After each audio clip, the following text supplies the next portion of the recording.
Okuloota ffene buli ngeri yonna gy'omulooseemu kyekirooto kye tugenda kuba nga tutunuulira olunaku olwaleero. Abaloota ng'olaba ffene, omuti gwa ffene guliko ebifene bingi, oloota bakuwa ffene, gwa mugaba, ogula ffene, ffene tannaba kwengera, ffene avunze, oli mu kulya ffene, omuti mukalu ogwa ffene, ogabira abalala ffene, ffene mumubbye, ffene bamubabyeko. So n'ebirala ebisingako awo bitugenda okuba tutunuulira mu vidiyo eno ekwatagana ku ffene. Nawe ekirooto kino Mukama Katonda nakyo akikozesa nnyo, bimu ku birooto ebisinga okubeera common mu baana ba Katonda. Mukama Katonda akikozesa nnyo communicatinga naffe. Ffene kimu ku bibala. Ffene abeera munda naye muzibu wa kujajingira kungulu. Ffene gwosobola okutunuulira n'otategeera kiri munda. So olina okubeera careful olwaleero kubanga otegeera ekirooto kino, ate n'ekyala olina okubeera so attentive ku kirooto kyo.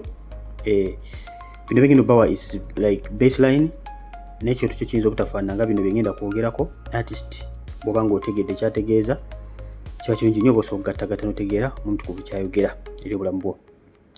Naye kwano gwembagambye nti ffene si mwangu nnyo wa kupredictinga ekibala kiri munda. So toyinza nakutegeera kiri munda unless ng'omaze kumusala n'olyoka olaba ekiri munda.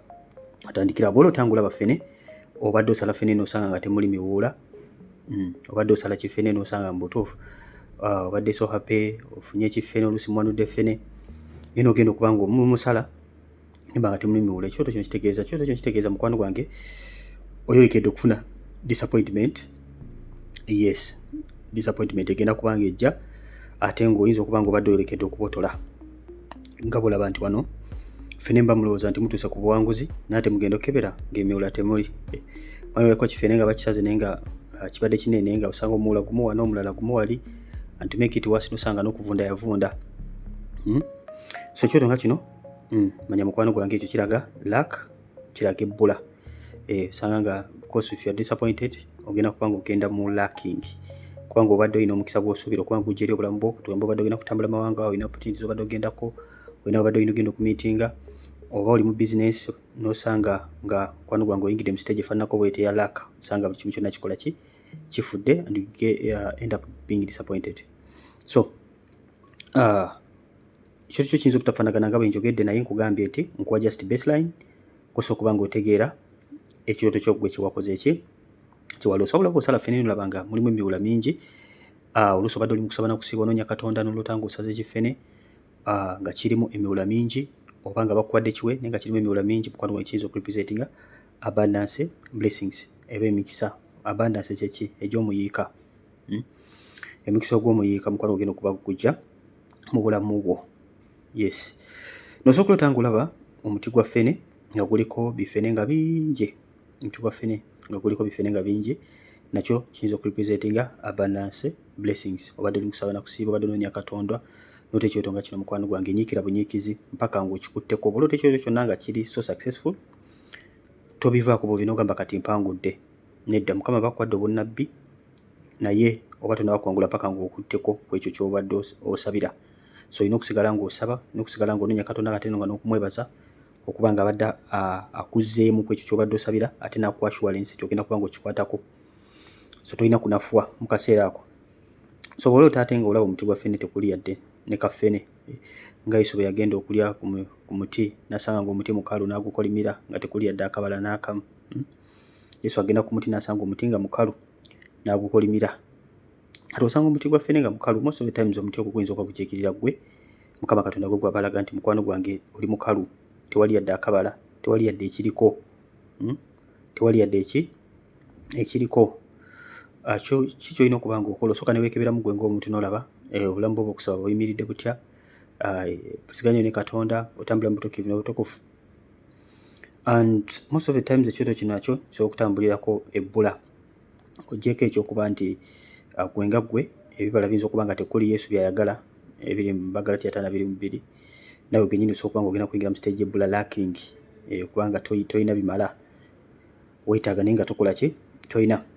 ekyokola mu kaseera kano kubanga weekebera mukwano gwange ate n'okukkiriza Katonda okubanga aprovidinga kubanga ye mugabirizi waffe. Kiba kirungi n'okusiga n'ensigo kubanga ewali ensigo wabeerawo okukungula. Mukama yebazibwe. Osiga kyonna ky'olina ne mu kaseera mukwano gwange nga toyina era osiga. Mukazi ow'eppeesa yasiga n'asinga bonna abali mu kanisa abaali balese obumbi n'obumbi bw'essente. So bwe tugamba okusiga, it doesn't matter the amount, abula omutima kikisinga ddala obukulu. So abamu babeera so offended n'ebintu by'ensigo ebyo. Okay, anyway, oba otanga ogula ffene ogenze mu katale n'olutanga olaba ogula ffene, mukwano gwange kuno kuba kunoonya Katonda ng'ogula ffene. Kuba kunoonya Mukama w'olina okuba ng'omunoonya. Nabaga ebintu byonna ebiyingiramu okugula kubeera kusasula mutango. Okay, kubeera kusasula ki? Mutango. Kati ate oluusi oyinza okula otanga ogula ffene naye ng'ate oli mu kusaba na kusiiba, onoonya Katonda otanga ogula bifene oba ng'oguze bifene nga bingi oba ng'oli mu kugula ffene oluusi nga bakuwako na piisi ng'oli mu kugula ffene ono gwe basalamu. Mukama aba akulaga results z'okusaba n'okusiiba kwo. Ewaliwo ebirooto ebimu bye twogerako nga tubagamba nti kutwala mu kusaba na kusiiba naye ate osobola birota at the same time ng'oli mu kusaba na kusiiba. Most of the times Mukama Katonda aba ayogera ku kusiiba okwo ng'oluusi alina instruction gy'akuwa mu kusiiba okwo. Katugambe oyingire mu nnaku 3 dry, oba ng'alina instructions z'akuwa endala, oba ng'akulaga ki ekigenda mu maaso mu nsi ey'omwoyo kati ate n'obuzaabuzibwa. Bw'ola otanga ogula ffene mukwano gwe kuba kunoonya Katonda oba ng'olaba mu butuufu naawe era oba weewulira kati mu butuufu nafuye oba weeraba. Tulina Bayibuli, enjiri etubuuliddwa, so tulina endabirwamu kwe tulabira ne weewulira ne weetegeera. Osobola otanga olaba ffene kwali ku muti naye nga tali ready, nga tannaba kwengera. Genze ku muti n'okubako ku ffene n'onoonyanonyako n'osanga tekuli ali ready. Mukama Katonda bakulaga nti ebiro n'ebiseera tebinnaba. Nabagambye ffene ebiseera ebisinga akiikirira omukisa. Emikisa gya Katonda toyinza nakutegeera wa gigiva. Ffene ali very tricky. Oyinza okulowooza nti nayengedde nga tannaba anti ng'omukubyeko n'otegeera omala mutukako n'omukubako. Si mangu okulengeera wala nti onayengedde ono tannaba. Mukama waffe omulungi yeebazibwe nnyo. Sobola otanga olaba ffene muto yenna tannaba kwengera. Mukama bakugamba nti ekituufu kiri nti omukisa weeguli naye ebiro n'ebiseera bye bitannaba. Ki ky'olina okuba ng'okola mu kaseera kano kuba kwongeramu kibala ekyebugumiikiriza. Patience. Ekyo mu bwakabaka bwa Katonda tukirina. Ewali abalokola batali patient n'akamu, buli kyagala kati. Mukama batasobola kikola kati. Oyo si ye Katonda gw'amanyi. Ye Katonda gw'amanyi, Katonda akolerawo alina kikola kati. Kugamba Katonda alina kukola kusinziira ye nga ku birowoozo bye. Olumu si mu buli kimu, ebimu Mukama Katonda abikolerawo, ebimu abikola nga bwe tutambula, ebimu abikola nga bwe tweyongera okumutegeera, okuzimba capacity, ebimu bijja nga mu mirimu gye tukolera Katonda nga mwagenda okubiyisa nga bigenda va mu papasi yaffe gye yatutondera. So ebintu bijja mu ngeri ey'enjawulo naye olina okubala ekibala eky'obugumiikiriza n'okwesiga Katonda okutambula wamu naye. So bw'otanga ffene tannaba kubeera ready, manya mukwano gwange yongera okulindirira Katonda, toggwamu maanyi. Oluusi obadde oli mu kusaba na kusiba n'otanga ffene tannaba n'ogamba bannange mbadde manyi mbotodde. Mukama Katonda bagamba sigalawo wennyini w'oli, tovaawo ng'omunoonya, naye manya nti ebiro bigenda kutuuka. The fact that ffene wamulabye nti kwali, manya nti ebiro tebinnaba bubeezi naye ogenda kubanga obotola. Bw'ola otanga ate olaba ffene nga ayengedde kwali ku muti, manya mukwano gwange Mukama Katonda bakulaga nti ebiro n'ebiseera bikoze eki bituuse, agenda kublessinga waliwo omukisa Mukama Katonda gwagenda okubanga akuwa. Osobola otanga olaba ffene avunze, ffene ng'avundidde ku muti. Ebiseera ebisinga olina okwekebera gwe ng'omuntu. Oluusi osobola okuba nga omuwanudde n'omuwanula n'omusalamu, ogenda okebera nga munda yakola ki? Yavunda. Bw'aba avundidde ku muti mukwano gwange, Mukama Katonda bagamba ebibala bye eby'omwoyo obisuuliridde mukwano gwange nti you're going to lose your blessings. Ffene wavunze lwakubanga mukwano gwange ebibala bye bifu eby'omwoyo nabyogeddeko mu Bagalatiya 5:2 mujja kugenda musomeyo. Bagambe kyekimu kulotanga ffene olaba omusazeemu naye nga yakola ki? Yavunda. And kino kijirako nnyo disappointment, ogenda kubeera disappointed. Imagine okumala okuwanula ffene n'ogenda omusalamu nga yakola ki? Yavunda. Oba ogenda ku muti okuwanula ffene osanga ffene yakola ki? Yavunda. Mukwano gwange emikisa gyo giba giri mu kwonooneka, nabaga ffene atambulako nnyo omukisa. So disappointment si nnungi nnyo. Osobola otanga olaba nakyogeddeko oba omuti gwa ffene nga mukalu nga tekuli, ki representing a lack. ng'omuti gwa ffene ogenzeko naye nga tekuli nakyogeddeko presenting a lack disappointment. Okay, osobola okuloota ng'olya ffene ng'oloota oli mu kulya biffene oba bagabidde ffene osazeemu ffene muli mu kulya. Ekyoto kino kiri very very tricky, saagala kyataakingako meaning emu, kiri very very tricky. Ekyoto kino kisobola okutambulako okufiirizibwa mukwano gwange, so olina okubeera very careful kyokyo nga bwe kiba kifaananye tokitwalira wamu wokka, ate kisobola okutambulirako omukisa. Oluusi osobola okubeera nga muli ne musumbawo, oluusi baba church depending prayer partner oba n'abantu abalala nga muli mu kulya ffene so okutambulirako omukisa, but most of the times sitabiyingiramu nga muli mu nnyumba zeewammwe eyo, so osanga mukwano gwange zino ndagaano ze ziba zitta emikisa gyo, so kiri very very tricky ekyokulya ffene. Osobola okuloota ng'olaba ng'ogabira abantu abalala ffene, ng'osaze ffene ng'ogabira abantu abalala. Mukama Katonda ayinza okukikozesa ng'obunabbi okulaga nti you're going to be blessing to other people, oba okuwa instruction y'okubanga you bless other people, okubanga oyimirira n'abantu abali mu bwetaavu. Ekyoto kino ekyokuba nga osala ffene ng'omugabira abantu so okutambulirako obuweereza, kubanga okuyimirira n'abantu era nabo buki buweereza, kisobola okutambulirako obuweereza. So mu kyoto nga kino kiba kirungi n'onoonya Mukama naaba nga ayongera okuba nga akuluŋŋamya ku ki exactly ekyakwagaza. Tolwawo instructions za Katonda bwe zijja, tolwawo toddaawo nowayita ennaku nogakoze naloota kino no, ffene mukisa ogusobola okuyitako ne gutadda. Okitegedde, ne gutadda kuba ffene wavunda aba avunze. Ffene talinga binyeebwa nti ogenda mu preservinga. So bw'oloota nga ffene wo oli mu konda ekifene ekyo ogabirako abalala, ndowooza okitegedde. You have to share what you have with other people, and sometimes kitambulirako nnyo obuweereza tangula bugabira abamemba ba church bwe bityo. So kino kyo ojja kuddayo Mwoyo Mutukuvu ayongere okuba nga akola ki akulungamya, abajja kuwa ekirooto ekirala kiyinza okuba nga tekirimu ffene naye nga kivvuunula kino. Nawe osobola okuloota nga olaba ffene bamubbye, nakyogeddeko eri nga ntandika tujja tukitunuulira, ng'ota ffene bamukoze eki bamubbye. Esa mikwano gwange oli mupya subscribinga okoone ekkade.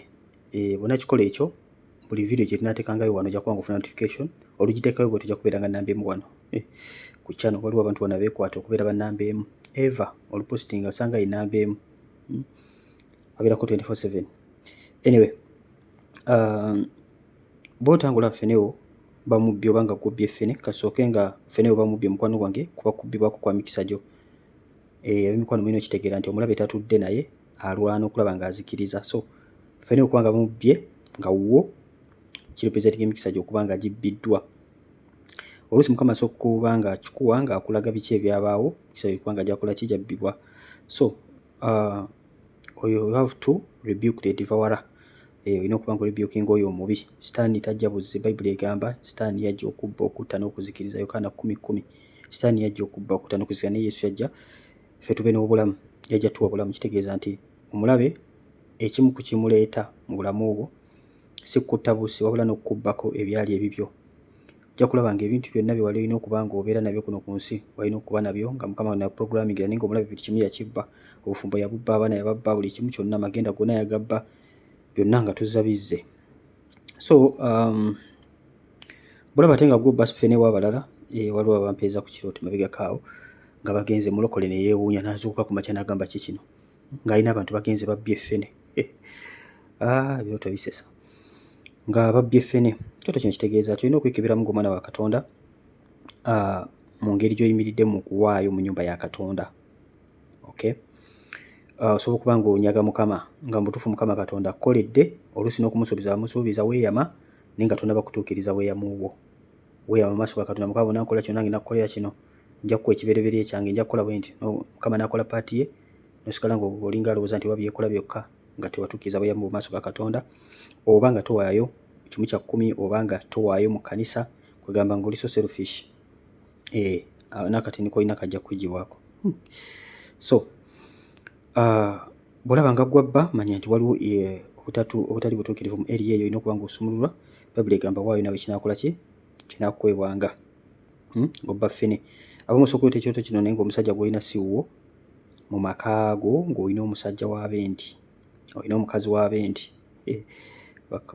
balokola abasajja balina abakazi b'abende. Anyway, manya nti mukwano gwange ekyo Mukama Katonda kyakulaga nti omukisa gw'olina si gugwo gwa muntu mulala. So as long as si gugwo, poliisi ekunoonya ey'omwoyo. So weta okuba nga weekola ki, wepositioninga ewuwo, onoonye Katonda akupositioning ewuwo. So ekyoto kino ekya ffene generally kitambulirako omukisa nga bino bagambye nti ffene ali unpredictable, si mwangu wa kutegeera kujjako ng'omulengeredde wala ng'avunze oba nga bamusaze n'olyoka omutegeera. Mujja kuteeka mu komenti ebirooto byonna bye muloose ebikwatagana ku ffene. Nja kufuna time nkole ka video nga nziramu ebirooto byammwe ebya ffene specifically bye mwali muloose nga tebiwulidde mu ka video kano. Ab'emikwano, Mukama Katonda bampeere omukisa. Musubscribinge, please subscribe, click on the notification bell so that you don't miss any single video anytime we make one. Emikono mbeere bulungi, mweraba, nsigadde Brother Steven ku lwa Chosen Generation. We are the chosen ones, shining like the morning sun, walking in His holy light, guided through the endless night.